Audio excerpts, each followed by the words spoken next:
Hello, it's an honor to have such opportunity and my heartfelt thanks to organizing committee of Behind the Teacher's Desk 2020 of IIM Jamshedpur. Before going to presentation, let me introduce first myself Suman from Department of Mechanical Engineering of Kuchbehar Government Engineering College. The topic has culminated a revolutionary changes in materials and manufacturing in recent years is additive manufacturing, and more specifically the method is adopted here is selective laser melting.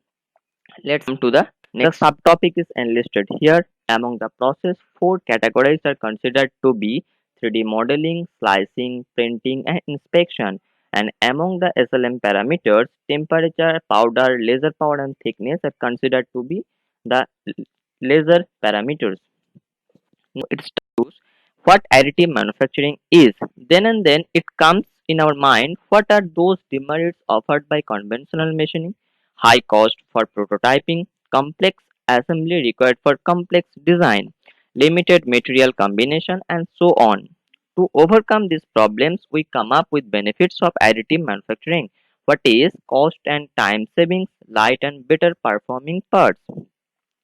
The the additive manufacturing refers to the process of sequential deposit of material onto powder bed by completely controlled by embedded coding.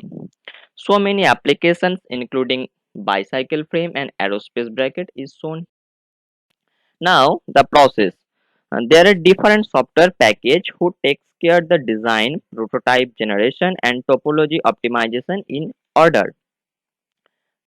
Popular thing is what is SLM. The technology can be used to manufacture the complex parts with any geometry by layer melting and deposition of powder based on the CAD data. Now question arises why only we go for SLM? It has some benefits over the other like no compromise in accuracy, complete melting instead of fusion, obtaining the similar thermomechanical properties what we get in conventional machining.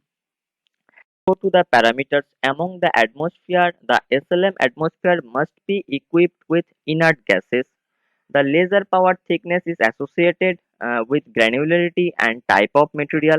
As the time goes on, shape of particle changes. Now it's time to look into the mathematical model. First of all, when laser beam is falling upon the powder bed, it traverses layer by layer through conduction. The interaction is going to meet between powder bed and atmosphere is powder bed and atmosphere, that is with ambient temperature termed as convection. Now the intensity of laser power is continuously irradiated. The basic heat conduction equation is as follows with considering internal energy. To solve the problem, we introduce initial condition and boundary condition, and the distribution of the laser profile is Gaussian distribution, where capital R is the effective radius and small r is the radial distance between the bed and the laser spot. And the material properties, the thermal conductivity of powder bed follows this model. Go to the behavior. It's the most peculiar thing among all these slides.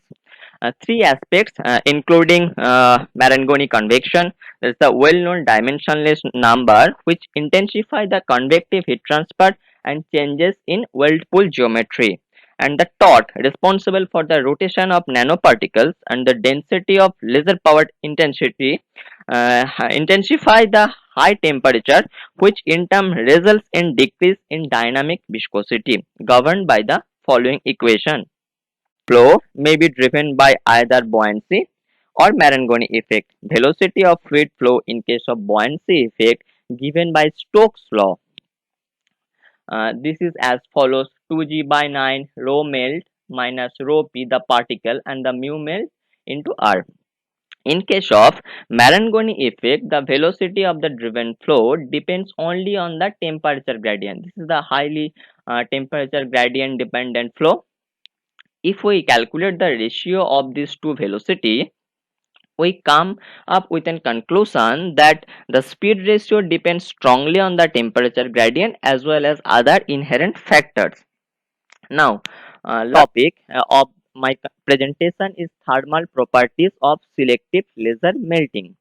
The sensitivity of melt pool temperature during SLM process to material properties are density, specific heat, thermal conductivity, laser power, laser scanning, and speed. Okay, so if we it is seen that the among the properties of all those things, if the density is slightly altered, it doesn't affect in melt pool peak temperature, but changes in thermal conductivity has substantial effect on melt pool peak temperature. So accurate prediction of temperature distribution is paramount to predict microstructural and mechanical properties of SLM parts.